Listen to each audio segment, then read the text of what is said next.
Hola amigas, amigos del Portal del Villegas, bienvenidos a esta edición de día lunes.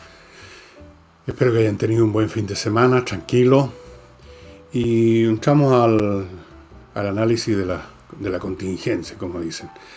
El presidente de la República hizo una exposición en que hubo preguntas de los periodistas. Y alguna de esas preguntas fue un poco la obvia, en el sentido de si tenía en mente algún cambio de gabinete, dada que la derrota sufrida la semana pasada ante el hecho de que ganó la postura de que los ciudadanos puedan retirar, si lo desean, el 10% de de su fondo de cotizaciones. Bueno, toda esa historia ya antigua, pasada, todos la conocemos, pero como se asume que el comité político, o sea, el ministro del Interior y otros, me imagino que la vocera, no sé quién más, el subsecretario, forman el equipo político y se pensó que podía haber alguna fragancia de renuncia y no, el presidente no dijo así tajantemente, no golpeó la mesa, no había mesa creo, pero fue neutro en su respuesta, diría yo. Fue neutro. Agradece a los ministros que han estado haciendo su pega, etcétera. Eh, a mí me tinca como creerle que no debiera haber cambio de gabinete, por varias razones que voy a comentarlas con ustedes. Y primera y principal, ¿qué aportaría un cambio de gabinete? ¿Qué dirección tendría que tener ese cambio de gabinete para que aportara alguna cosa que aún no hemos definido? Eh, los cambios de gabinete tienen razones más políticas que de eficiencia. Rara vez un ministro es sacado y reemplazado por otro porque está haciendo mal la pega.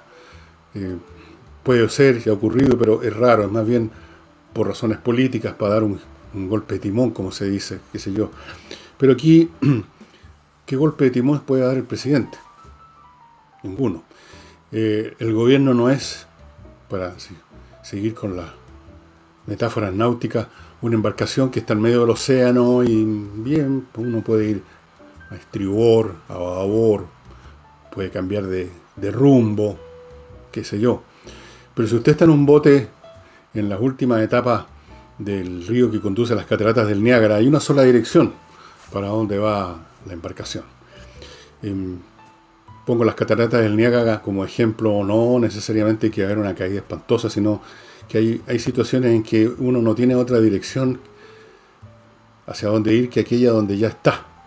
Y no hay ningún cambio posible a la estrategia que eligió este gobierno desde el principio de los tiempos, desde el primer día en que Sebastián Piñera regresó a la moneda finalmente.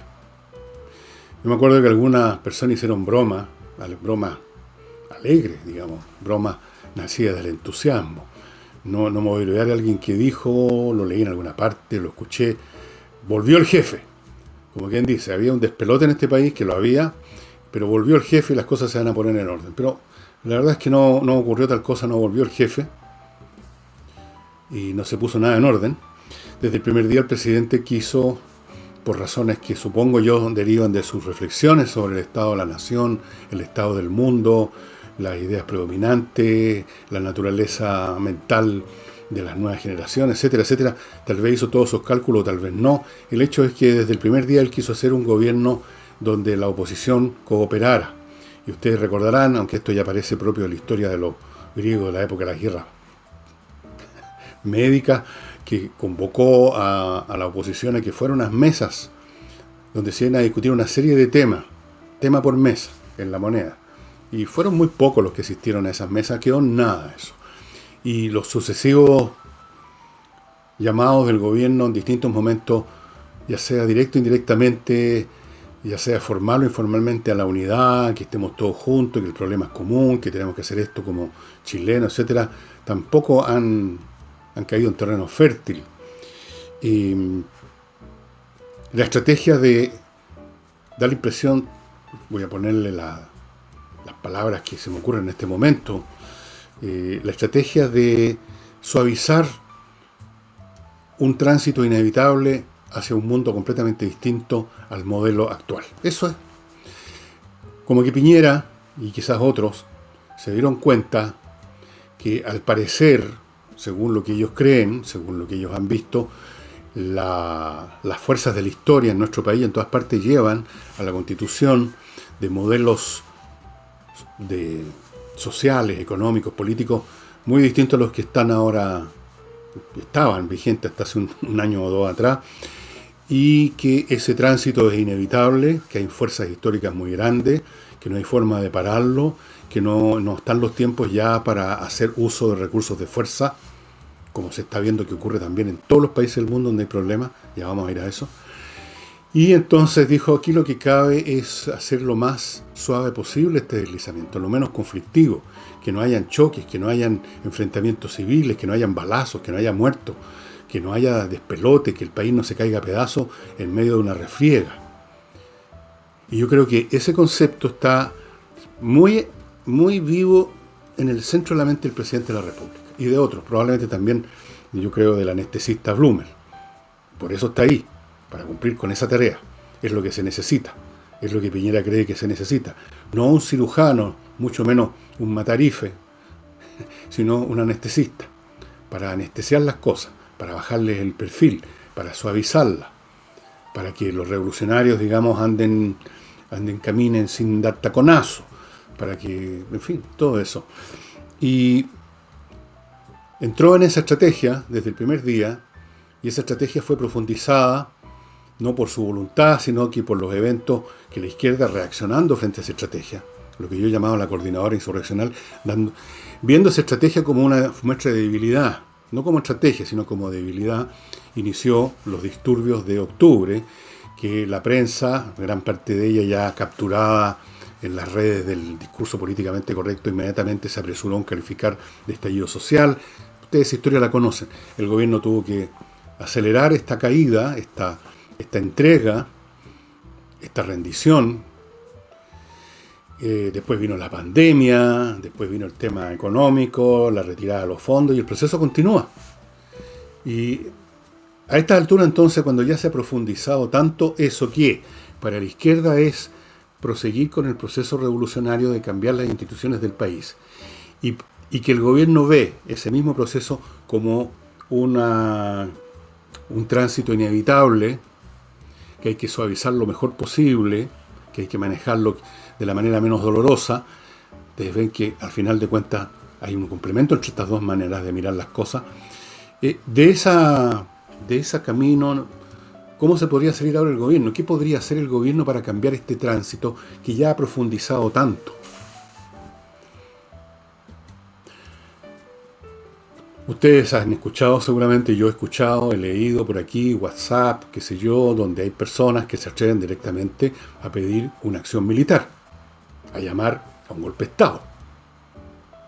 Y si no lo dicen directamente, lo dicen indirectamente. Pero esa vía está completamente cerrada. Es una vía inviable desde cualquier punto de vista, político, operacional, etc. Es una vía que no se va a abrir, y más vale que así sea. Es una vía totalmente artificiosa, imaginaria, irreal. La historia no ha pasado en vano, las cosas no se repiten igual.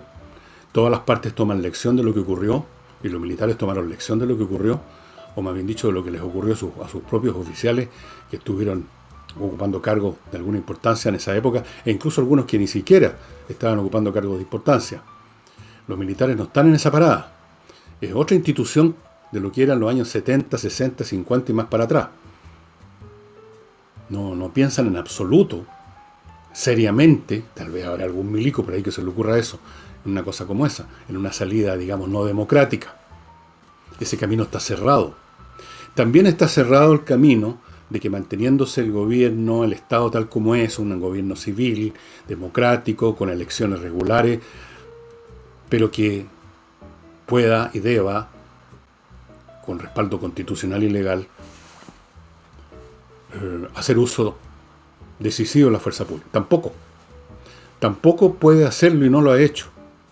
no hay las condiciones morales, políticas, intelectuales, psicológicas, hormonales, emocionales para eso. Y no solo en Chile, ¿eh? No solo en Chile. Pueden haber eventualmente aquí y allá puntualmente situaciones que producen muerte. Ya les voy a contar de lo que está pasando ahora en Estados Unidos.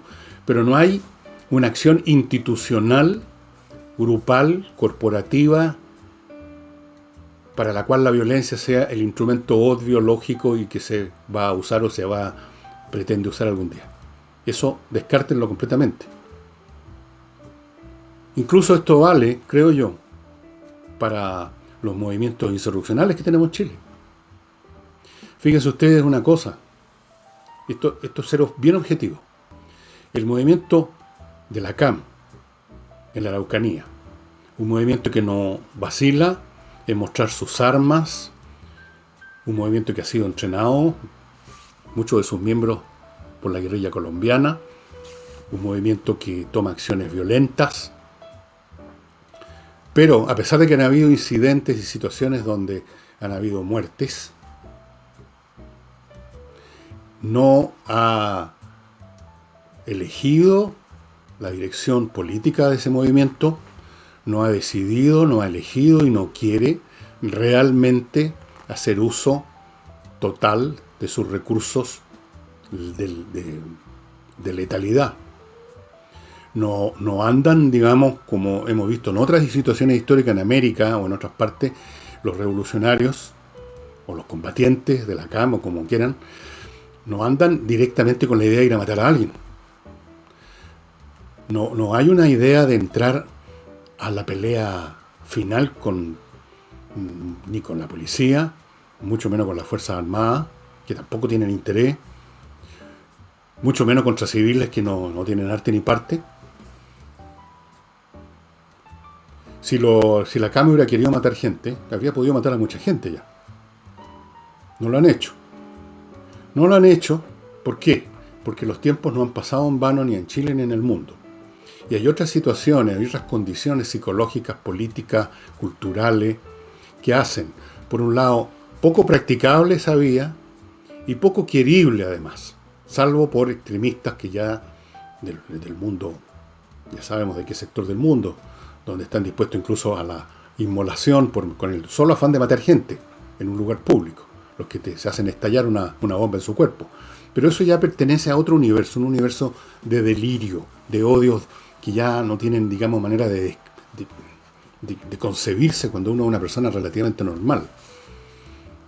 No es el caso de nuestro país, no es el caso de gran parte del mundo. Fíjense ustedes que los chinos, que no tuvieron ningún problema años atrás, varias décadas atrás, en matar a cientos, si no miles de chinos en la plaza Tiananmen, tirándoles tanques encima. Ahora, vean ustedes cómo se han restringido en su acción en Hong Kong. En Hong Kong no han habido enfrentamientos masivamente letales. Creo que en una oportunidad que salió en las noticias en todo el mundo, un policía que se sintió acorralado desenfundó un revólver y le disparó en el estómago a un manifestante. No, creo que no murió tampoco el manifestante. Eso ha sido todo, desde el punto de vista de enfrentamiento con arma, con fuerza letal. Esto no estoy diciendo que sean suaves los policías de Hong Kong o los chinos.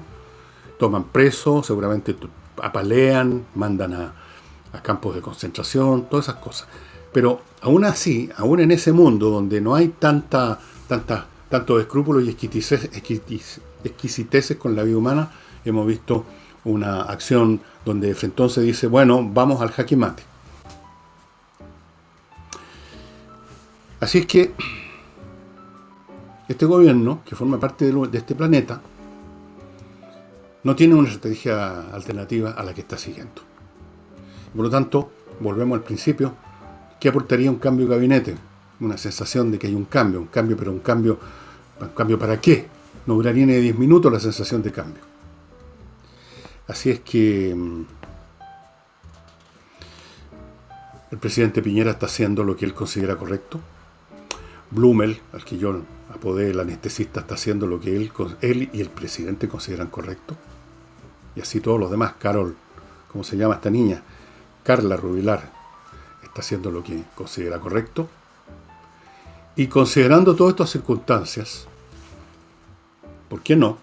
Vaya a saber uno si efectivamente no están haciendo lo correcto. Vaya a saber uno si efectivamente era posible otra vía. Yo ya descarté 2 de las vías. La que algunos quisieran, una especie de golpe militar 2.0, lo que otros quisieran, que el gobierno fuera más riguroso en aplicar los instrumentos que la propia Constitución y las leyes le dan. Pero parece que ya eso no es viable. No es viable. Hay situaciones en el desarrollo de una sociedad en que aquellos instrumentos que parecen absolutamente neutros, que uno los puede usar como quiere, como una pieza de ajedrez que uno la pone aquí o la pone acá, ya no son tan inertes, ya no son tan neutros. Esas piezas, es como un ajedrez en que las piezas, digamos, de repente no quisieran ir a la casilla donde las quiere llevar, se resistieran, se quedaran pegadas, o quisieran irse para otra casilla, porque tienen voluntad propia. ¿Cómo hace usted? Entonces ya deja de tener realmente esa pieza en sus manos para usarla como le parece.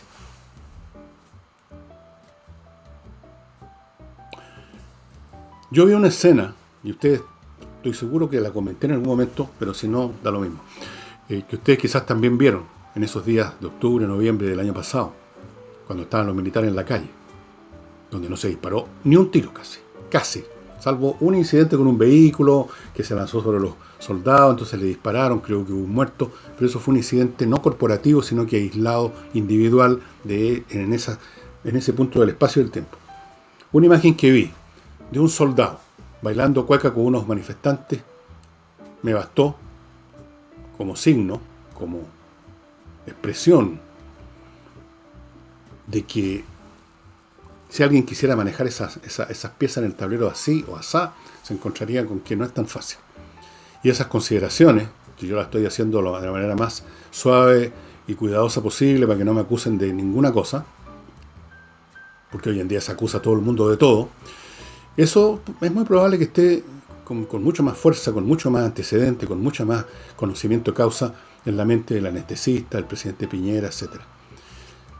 La historia lo dirá en su momento. Y ahora permítanme el primer bloque de hoy. En la rifa de bloques y de posiciones dentro del bloque le tocó partir a el estudio jurídico de Salinas y Ojeda, que se especializan en, recuerden, casos civiles. Casos civiles. Se especializan en casos como los temas, problemas y situaciones que brotan como un enjambre cuando una pareja, cuando un matrimonio, usemos el lenguaje antiguo, cuando un matrimonio se disuelve, cuando hay un divorcio. Y es una pelotera espectacular. Situaciones de herencia. Los legados. Por favor, cómo pelea la gente hasta por la basenica el viejo que se murió. Y 1000 temas más. De hecho, los temas civiles son los más abundantes de todos los posibles. Y es aquellos en los que el 99% de la población cae. Si no, todos andamos matando gente o asaltando un banco. Son temas civiles. Salinas y Ojeda son especialistas, llevan años. Usted los puede contactar en salinasyojeda.cl. Tienen un tremendo expertise en esos temas. Y es aconsejable siempre, cuando uno tiene un conflicto en una corte, llegar con la mejor asesoría. Porque es ridículo ir a una batalla legal con un abogado que le recomendó un amigo, el verdulero de la esquina. No, pues, Salinas y Ojeda, estimados amigos, entren a su sitio, pónganse en contacto con ellos y aprenderán más detalles acerca de la gestión de estos profesionales. Para el tema de la sanitización de locales, donde asiste público, donde llegan trabajadores, o sea, donde se junta gente, hay una solución de sanitización estupenda que yo les recomiendo que utilicen y que la entrega una empresa que ustedes encuentran en la dirección ozonium.cl. Ozonium, pues, Ozonium, con Z. Ellos le arriendan a usted esa maquinita que están viendo, esa especie de cajoncito, esa especie como de, no sé, como eso que usan los soldadores, una caja así, qué sé yo. Usted la programa y en algún momento de la noche, en algún momento de la madrugada, el asunto despide ozono, que es un gas que, como todos los gases, se expande por todos lados y que es el mejor desinfectante natural que existe. Naturalmente destruye de un viaje el COVID-19 y todos los demás virus que hayan, todas las bacterias que hayan, todos los microbios que hayan. De forma que a la mañana siguiente su local está más purificado que un quirófano. Y sus trabajadores pueden llegar a trabajar tranquilos, sus clientes pueden llegar tranquilos a hacer su compra, etc. Es una importantísima adquisición el tener este servicio para empresas, comercio, etcétera, que saben que ya pronto se acerca el momento en que la cosa se va a abrir, para allá va el país, para allá va todo el planeta, y entonces el tener un local que está bien apertrechado sanitariamente hablando, donde los trabajadores van a estar tranquilos, donde el público va a estar tranquilo, es una gran ventaja desde todo punto de vista. Así que conéctese con ozonium.cl y vaya obteniendo este artefacto. Ahora, si usted quiere sanitizar su casa, ahí le van a mandar personal a hacer la pega. La casa es un elemento más complicado, no es simplemente un recinto así, un hueco, un cubo, sino que tiene más recoveco, tiene más cosas y amoblado, hay cosas que, en fin, tomar en cuenta. Ahí le manda personal equipado del modo correspondiente. Y notarioexpress.cl, amigos, es la mejor manera de resolver sus temas notariales. Usted entra a la página notarioexpress.cl, pone ahí en un espacio especial el servicio que quiere. No va a haber alcanzado a poner 3-4 palabras de su servicio y ya van a aparecer las ofertas, digamos, los servicios que ya están prefabricados ahí para que usted marque el que necesita. Luego va poniendo los datos que le piden, su nombre, carnet, las cosas que se requieren para ese documento. Listo el documento ahí, virtualmente hablando. Usted paga ahí mismo en la página con la tarjeta. Ese material es enviado por las ondas del éter, como se decía antes, a la notaría más cercana a su casa. Y todo lo que usted tiene que hacer es ir a la notaría 2 un par de minutos a firmar el documento que ya está listo. Firmado por el notario, impreso, documentado, en la carpetita, todo listo. Ya usted pagó, no tiene que pagar nada. Firma y se manda a cambiar 2 minutos, 3 minutos, pongámosle 5 por ser a usted, en vez de estar 2 horas, 3 horas esperando que lo atiendan y después todo lo que se demora la atención. Y no porque sean ineficientes las notarías, sino porque es mucho el público que se congrega, porque tenemos muchos trámites en Chile. Además, Notario Express tiene otro servicio, ¿no?, que es facilitar la transferencia de automóviles. Usted puede hacer todo en la página sin tener que ir al registro civil. Otra de las cosas que mencionó el presidente de la República es que se están preparando lo mejor posible para el plebiscito del 25 de octubre. Con esto queda absolutamente de lado, salvo que ocurriera una catástrofe ya fenomenal en este país y en el mundo. Queda completamente oleado, sacramentado el tema que algunos en algún momento, ya no hallando qué cosa decir, dijeron, en el sentido de que el gobierno está aprovechándose de la pandemia y que habían intención de eliminar el plebiscito. ¿Se acuerdan ustedes? Después se les olvida a ellos las mentiras que dijeron e inventan otras. Lamentablemente al público también se le olvida que les dijeron mentiras.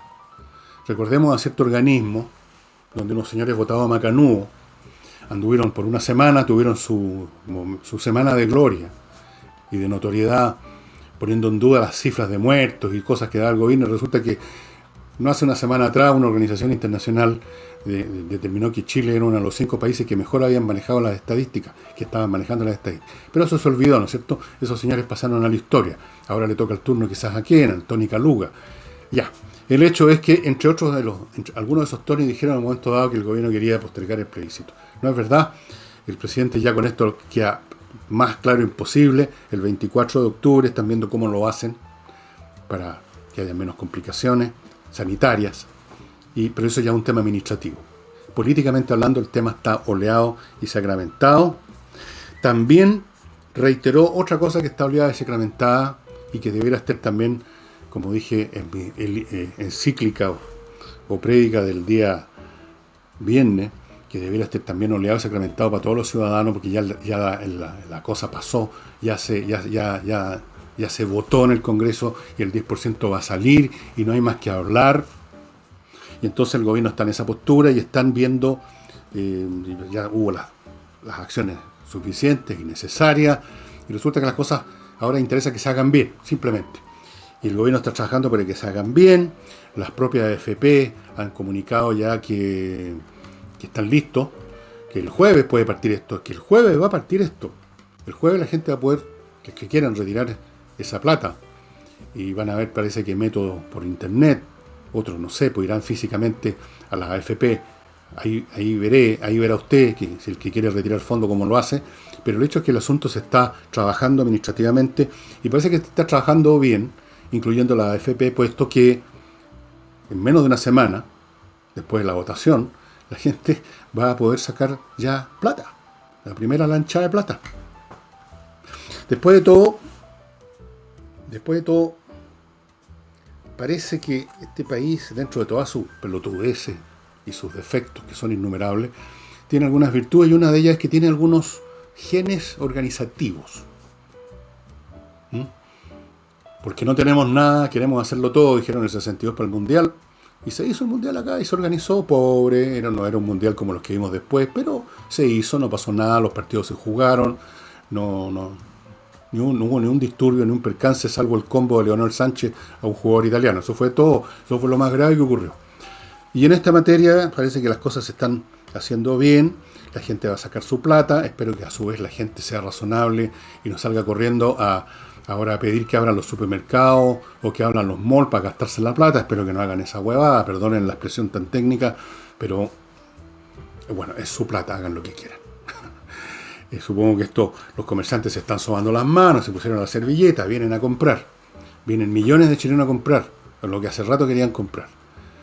Bueno, ahí veremos cómo el país se arregla eso. Ese es otro problema. Los problemas que vengan ahora, por esto del 10%, tendremos que, como país, y el gobierno como gobierno, y los políticos, si es que por alguna vez se hacen responsables las cosas, tendrán que enfrentar las consecuencias y las opciones que se abran de la mejor manera posible. Eso ya es un tema que no le compete al presente, sino que a un futuro inmediato o mediato. Y lo de que ya se votó el 10%, eso ya pasó a la historia. Punto. Eso con respecto a la intervención presidencial.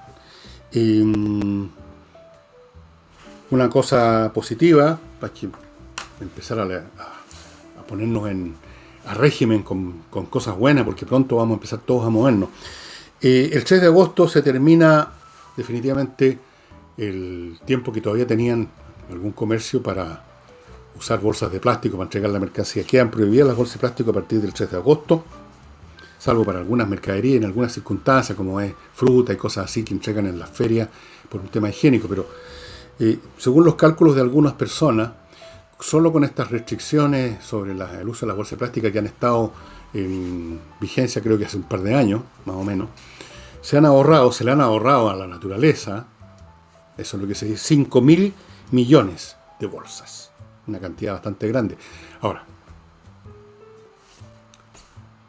considerando la densidad de la bolsa de plástico común y corriente, no es tanto el plástico que ha dejado entrar al medio ambiente. Pensemos nada más que todos, pero absolutamente todos los artículos que usted compra, o prácticamente todo, incluyendo muchos elementos comestibles en los supermercados, vienen en cajas de plástico, y un plástico mucho más denso, o sea, un envase que tiene mucho más plástico, aunque sea chiquitito,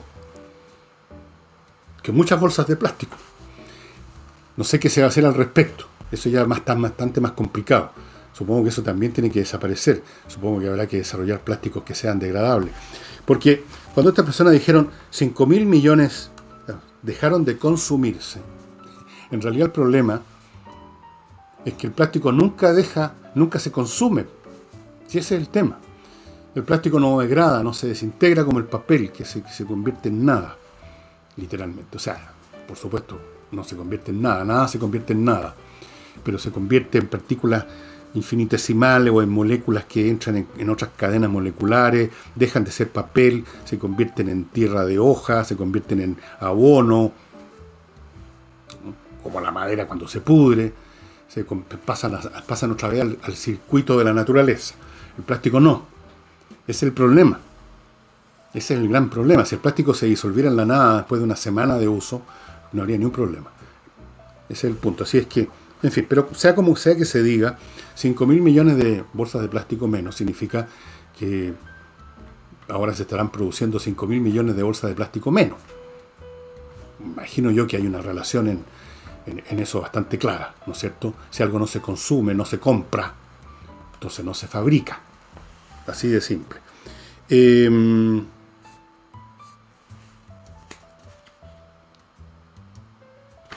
Pasemos a otra cosa ahora, estimados amigos. Don Ricardo Lagos, que fue presidente de Chile en algún momento, una gran figura de la Concertación, un hombre al cual le clavaron cobarde y mariconamente el cuchillo por la espalda en su propio partido cuando se estaba viendo el tema de las candidaturas presidenciales, ¿se acuerdan? Y prefirieron a Alejandro Guillé por un tema que les salió el tiro por la culata. Porque Guillé Alejandro es más joven, porque la llevaba, porque había aparecido en televisión tanto tiempo, dirigiendo las noticias en Chilevisión, y era muy conocido, un hombre muy agradable, además tiene buen trato, un hombre querido y querible. Yo quiero a Alejandro Guillé también, un buen tipo. Entonces, ya. Pero, bueno, esto no es culpa de Alejandro Guillé, que para ponerlo a él hayan acuchillado por la espalda, así como en Hamlet, sale una mano por una cortina y le clava el cuchillo a Polonio. No. Eso fue lo que hicieron con... Bien, él escribió sus memorias, está escribiendo sus memorias, no sé bien, pero por lo menos se ha conocido en que en alguna parte él reconoce que el tema del... él hace una autocrítica. La gente de izquierda no habla de arrepentirse, habla de autocrítica. Ese es el lenguaje que instauraron los comunistas de la Unión Soviética en los años 30, la autocrítica. O sea, antes que a uno le pegaran un tiro en la nuca, uno se presentaba poco menos que a poto pelado frente al comité y frente al pleno del Partido Comunista a reconocer su error, y después lo llevaban por un pasillo y uno no se da ni cuenta y ya le estaban metiendo una bala en la nuca. Más o menos. Entonces, la autocrítica. Entonces se hizo una autocrítica, y se hizo una autocrítica por cómo había sido lanzado el tema del Transantiago y algunas otras.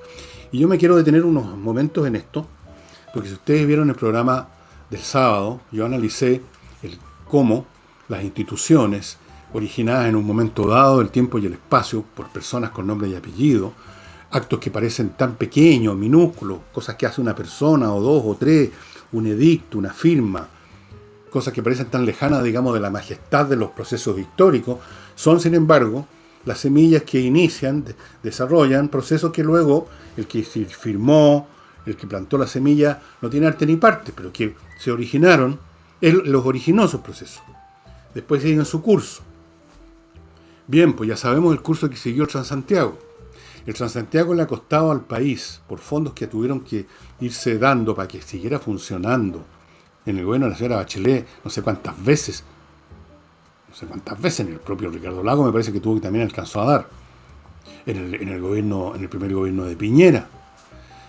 Fue un agujero financiero espantoso, por un mecanismo de transporte que incentivó la deshonestidad de tantos chilenos. Creo que como el 30% de la gente no paga. Eso no ocurría antes con las micro amarillas. Vaya uno a querer en esos tiempos, hubiera uno querido en esos tiempos no pagar el boleto, que el chofer, que solía ser unos tipos bastante grandes, no habría sacado pata en la raja para fuera el micro. No habría pasado. No había además el clima para eso, pero con el Transantiago se creó el clima, los choferes no iban en la parada, a los que se trataron de resistir, más de algunos lo agredieron, se formaron patotas en las poblaciones para entrar a los micros así, a la que te criaste, y eso a su vez generó otros problemas, y todo eso porque en un momento dado alguien firmó, y antes de esa firma hubo unos caballeros que se creyeron iluminados y que hicieron unos planes en un pizarrón y tiraron unos numeritos, y creyeron que sus planes de papel iban a funcionar estupendo, y sembraron esa semilla. Ahí tienen ustedes un ejemplo bien directo de cómo son las cosas. Y también mencionó el crédito universitario que él también se arrepiente. Yo no sé si todos estarán de acuerdo en que es algo como para arrepentirse. Yo creo que hay un montón, pero montones, miles de personas que son en este momento profesionales porque estudiaron gracias a ese crédito. Después se convirtió en algo demoníaco, porque qué horror, había que devolver la plata, fíjese. ¿Cuándo se había visto que cuando a uno le prestan plata haya que devolverla con intereses? El colmo de la explotación. Bueno, el hecho es que cambió el clima mental del país, cambió la manera de ver las cosas, y el crédito universitario, que lo daban los bancos, me parece, o no me acuerdo de la mecánica exacta, pero ese crédito, iniciado por Lagos, él se hace la autocrítica. Bueno, si fue malo o bueno dejó de lado, pero el hecho es que ese crédito, una vez que lo inventó, que se plantó esa semilla, desarrolló sus propias dinámicas, tal como usted planta una semilla de un árbol y luego el bosque crece por su cuenta, no necesita que usted vaya a regar con una manguera. Sigue sus propias leyes forestales, biológicas, pero usted puso la semilla del primer árbol. Lo pongo como ejemplo porque todos los días acá en Chile últimamente, especialmente aquellos que creen que tienen una bolsa con las semillas que traen el futuro maravilloso de Chile, todos los días pretenden plantar una nueva semilla. Cuando ellos se hayan muerto, o se hayan jubilado, o estén disfrutando en algún otro lado, o todo el mundo se haya olvidado de ellos, porque son personajes básicamente muy olvidables, los políticos de hoy en día, son muy borrosos, muy rasca, entonces uno no sabe ni los nombres de la mayoría, en primer lugar. Bueno, nadie se va a acordar que ellos plantaron la semilla. Ojo con la semilla que se planta, que no sea una planta venenosa. Permítanme ir a otro bloque, que en esta ocasión cuenta con el que parte de este bloque es B2B Tech, una empresa tecnológica chilena que entrega soluciones de seguridad sobre la base de la informática, la electrónica y las cámaras. Es la empresa que me instaló la cámara, y ustedes no pueden verla por supuesto, pero que es muy especial y distinta a las cámaras tradicionales, y este micrófono bastante mejor que el que tenía antes. B2B entrega soluciones de seguridad, diseño e instalación de todo el sistema, las salas de monitoreo y todo para las empresas que quieran tener un control adecuado, perfecto, óptimo de sus accesos. Hoy en día, habiendo aumentado la delincuencia a un grado increíble, porque como no hay fuerza pública, los delincuentes campan por su respeto, es más importante que nunca contar con métodos privados, ya que la fuerza pública no existe, para asegurarse. B2B Tech, ahí también ustedes los datos. Continúo con Loft. Tenía que habérselas mostrado ayer domingo, pero estaba tan muerto en la risa con el programa que hicimos con Álvaro que se me olvidó. El vino Loft es el resultado de la cosecha y el tratamiento hecha por una viña pequeña que se llama Loft, obviamente. Son vinos de boutique, vinos hechos en pequeñas cantidades, vinos especialmente preparados, no son como la cosa así más o menos en gran escala de las grandes viñas. Son por lo tanto muy ricos, eso se los puedo asegurar porque los he probado. Y este Cabernet Sauvignon del año 18, por ejemplo, me está pidiendo a grito que lo descorche esta noche, o mañana, o pasado. En alguno de estos días será. Viña Loft, ustedes están viendo la dirección de internet y otras maneras de contactarse con ellos. La única condición es que ustedes pidan por lo menos una caja con 6 botellas, porque por menos no vale la pena. No vale la pena, realmente no vale la pena ni encargar, ni vale la pena repartir, es demasiado poco. Y amigos y amigas que queréis invertir en Estados Unidos, lugar donde siempre, pase lo que pase, hay millones de oportunidades de hacer buenos negocios, un país inmenso, es un continente. Y tiene una vitalidad y una fuerza impresionante. Bueno, si usted quiere invertir allá y no sabe cómo, entre a la página inviertaenusa.cl, que no solamente le va a decir cuáles son los mecanismos legales, qué sé yo, para invertir en otro país, en este caso Estados Unidos, sino que tienen ofertas concretas para invertir, como ustedes están viendo a mi izquierda, propiedades inmobiliarias, terrenos, casas, departamentos, franquicias, es decir,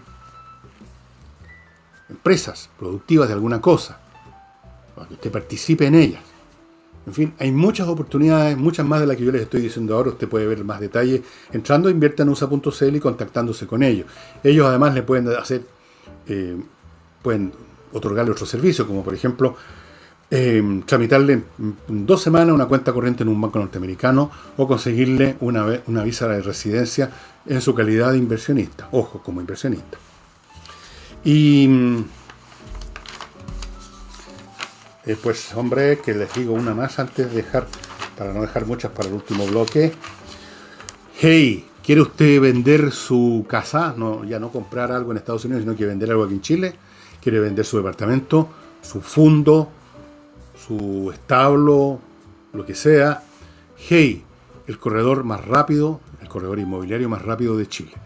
Más rápido que los demás, insisto en esto. Es un tema de relatividad a la velocidad. Más rápido que los demás, tiene métodos distintos, superiores, sabe encontrar buenos arrendatarios, sabe tasar y, muy importante para los señores rentistas o señoras rentistas, administra muy bien los locales que usted está arrendando. Y le quita a usted ese peso de encima, estar recorriendo todos los meses a los 10 o 15 arrendatarios que tiene. Déjele esa pega a Hey.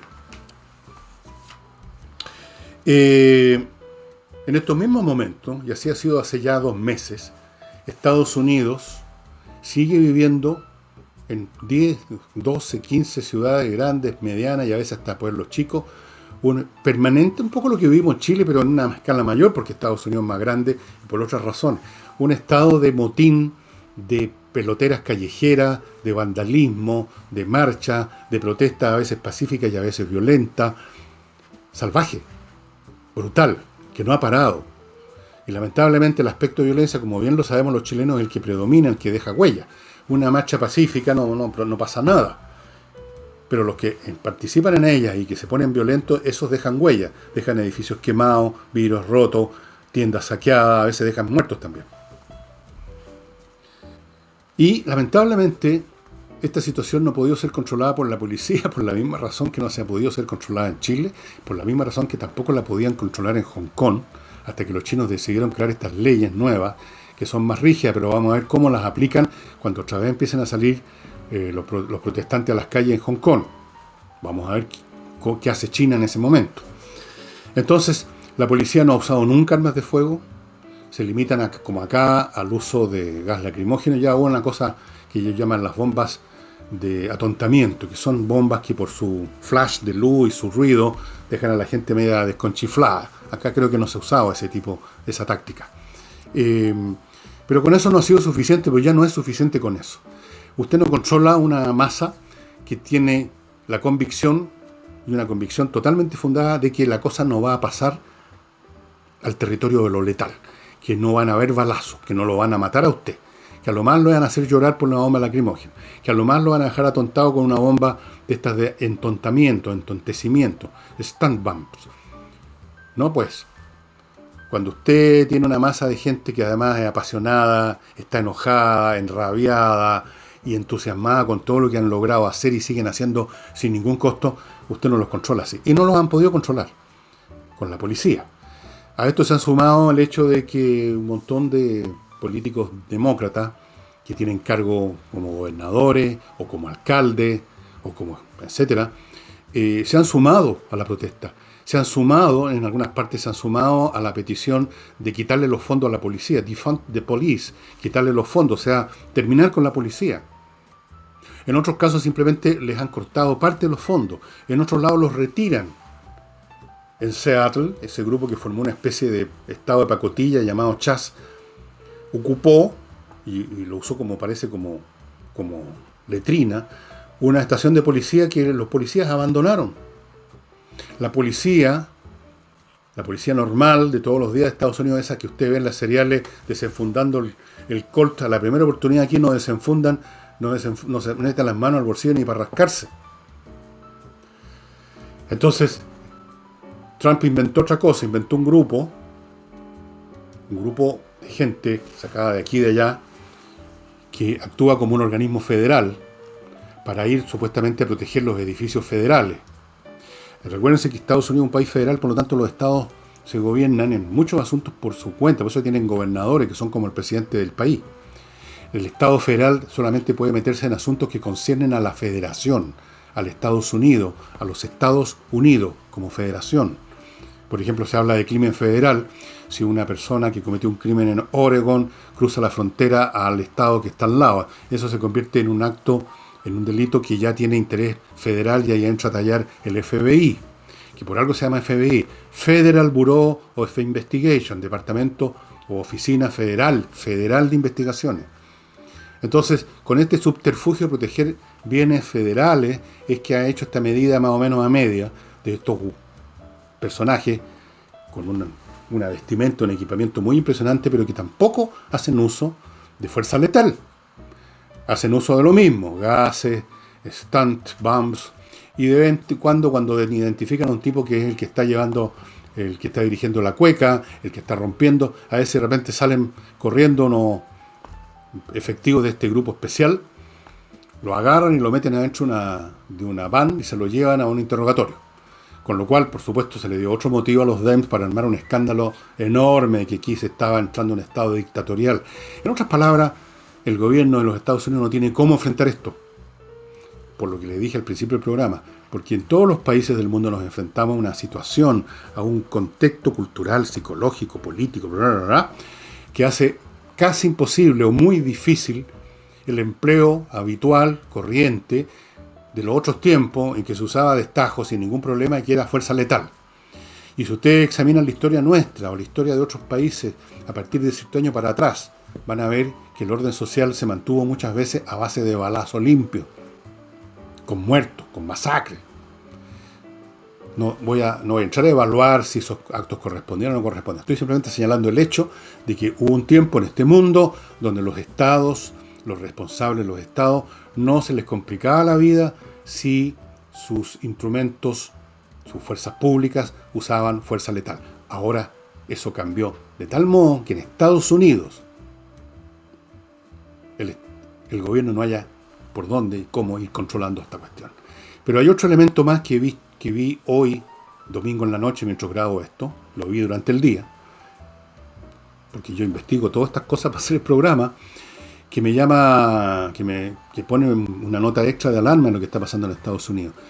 En distintas oportunidades, en algunas de las marchas o protestas que se han protagonizado el domingo todo el fin de semana en Seattle, por ejemplo, en Austin, Texas y en otros lugares, grupos, ya sea a favor o en contra de la protesta, ya sea a favor del Black Lives Matter, o sea, gente que está en la lucha revolucionaria o opositora al gobierno, opositora a Trump, opositora a todo, y gente que está reaccionando del otro lado, un poco lo que vimos en Chile, pero con una diferencia muy grande.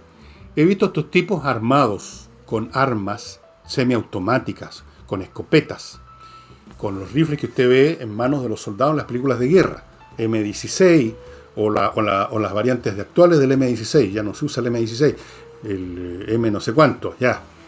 Armas de guerra, escopetas, trajes de protección, cartucheras con proyectiles, cascos. Todavía no se han enfrentado un grupo y otro militarmente. He visto varias escenas muy interesantes en que un grupo de tipos que querían echar abajo una estatua de Cristóbal Colón, no sé para qué, pero estos movimientos llegan a esos delirios, se enfrentaron a un grupo que había llegado en motociclistas, estos típicos motociclistas que usted ve en las películas, unos tipos de barba, bigotones, con unas tremendas panzas y que andan en una moto gigantesca. Fueron unos tipos de esos a defender, a rodear el monumento de Colón para defenderlo, y los dos grupos se enfrentaron solo verbalmente. Algunos discutían razonablemente, otros a grito pelado, pero no se llegó a los golpes, no se llegó a la violencia. La policía siempre tratando de meterse entre medio para parar las cosas, pero es un muy mal signo cuando ya empiezan a salir por las calles, sin que nadie los detenga, sin que nadie les diga qué andan haciendo ustedes armados en las calles, grupos de tipos con rifles de asalto. Pinta mal la cosa en Estados Unidos. Así es que ahora los políticos demócratas que han permitido, que han alentado, que han aplaudido, que se han sumado, algunos han marchado con los manifestantes, el día de mañana cuando haya muertos, porque van a haber muertos, se los puedo dar firmados, van a mirar por otro lado o van a culpar a Trump. Una de las dos cosas, de todas maneras. Y permítanme, antes de entrar al libro que les tengo para hoy, que es súper interesante, recordarles Controller, la empresa que mantiene su empresa funcionando bien. Controller es una empresa creada para ver que el departamento de gestión de su empresa funcione al 100% y no, como suele ser, subóptimo, generando costos, generando problemas, generando alarmas, generando situaciones de todo orden que no son buenas. Controller, estimado amigo, ahí están los datos para contactarse con ellos. Ellos atienden empresas de todo tamaño, tienen planes para toda clase de empresas, no le cuesta nada informarse, en una de esas la vida de su empresa va a cambiar totalmente. Y si usted lava la ropa con Lavo Club también, porque no solo es un excelente detergente creado en Chile, sino que es bioalergénico,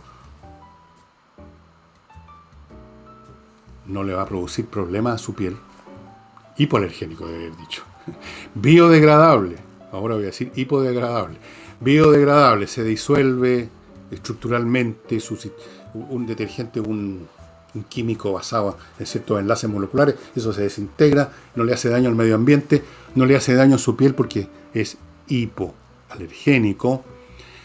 Viene en un balón de 10 litros que le dura una eternidad, se lo van a dejar a la casa, se lo retiran, se lo cambian por otro cuando se le acaba. Puras ventajas. Ahora la Lavoclub también está poniendo a su disposición un suavizante con fragancia, en 3 variedades. Los teléfonos y la manera o sea, el sitio para obtener este producto estupendo y tan necesario hoy en día es lavoclub.cl, por supuesto. Miclimo.com, amigos. Climaticen su casa a su gusto con estas tecnologías que han ganado para esta empresa 2 premios internacionales ya. Miclimo.com. Pónganse en contacto con ellos y tengan el clima que quieran dentro de su casa, sin ruido, sin olores, sin peligro, con muy poco costo. Y continúo con Kame. Kame, ¿qué es lo que es Kame? Es un sistema de gestión para pymes. Si usted está empezando con una pyme, como empecé yo, hace un par de años ya, y yo sé lo que significa esto, será una empresa de microscópicas, pero igual la cosa con el impuesto interno, que hay que pagar impuestos, que hay que la contabilidad, que esto, que el otro, millones de cuestiones. Bueno, Kame, estimados amigos, se hace cargo de la gestión de pymes, eso es, se especializan en pymes, nada más, pymes. El sistema de ellos es súper sencillo, usted lo puede llevar en el bolsillo, en el celular, atiende todos estos asuntos, se los hace muy accesibles, y todo lo que cuesta este sistema, que ya lo están usando más de 2.000 pymes, es 15 UF al año. Hay varios planes, este es el que le estoy mencionando, el más económico, 15 UF al año. Póngase en contacto con ellos y averígüelo todo. Y no olviden el ajedrez de espacioajedrez.com, que es un producto realmente espectacular, especialmente para los niños. El ajedrez es un producto especialmente particular y Pablo lo entrega en espacioajedrez.com en la forma de una caja con el tablero y las piezas. Muy buen producto. El tablero es muy interesante porque se pliega, se achica, las piezas son cómodas, viene con una licencia para el sitio. Y el otro producto que también está ofreciendo, usted los puede comprar por separado, no está obligado a comprar los dos, es el reloj para hacer del juego una cosa aún más interesante. Y rápidamente, porque el tiempo realmente me pasé hoy día, es para los que les interesa la historia militar, este libro, que no lo van a encontrar en castellano, me parece. ¿Cómo perder una batalla? Podríamos ponerle cambiar el título. Perder una batalla, Francia 1940, se refiere a la batalla de Francia, mayo de 1940, cuando los franceses fueron, y los ingleses, porque estaban los dos juntos, fueron derrotados en más o menos un mes por las fuerzas de la Wehrmacht. Y aquí se explica cómo un país que tenía un ejército muy experimentado, como el ejército francés, muy dividido también, con mejores armamentos, tenía mejores tanques Francia que Alemania, tenía aviones tan buenos o mejores que los aviones alemanes, lo tenía todo, y sin embargo fueron derrotados por debilidades políticas y una serie de elementos que condicionaron esto, pero sobre todo las cosas en lo concreto, esta batalla que es el fin de Francia hasta 1945, cuando fueron liberados por los norteamericanos, por malas decisiones estratégicas, por un pésimo alto mando, por generales viejos que estaban ya como para la jubilación, para la casa de reposo, y no para estar mandando tropas, por pésimos planes, por divisiones internas. Entonces desplegaron mal las tropas, y todo el detalle de eso súper entretenido en manos de Alistair Horn, que es uno de los grandes historiadores militares británicos. Los británicos son expertos en producir historiadores, y dentro de la producción de historiadores el grupo de los historiadores militares son realmente de lo mejor que hay. Y eso sería todo, amigos. Muchas gracias y será hasta mañana.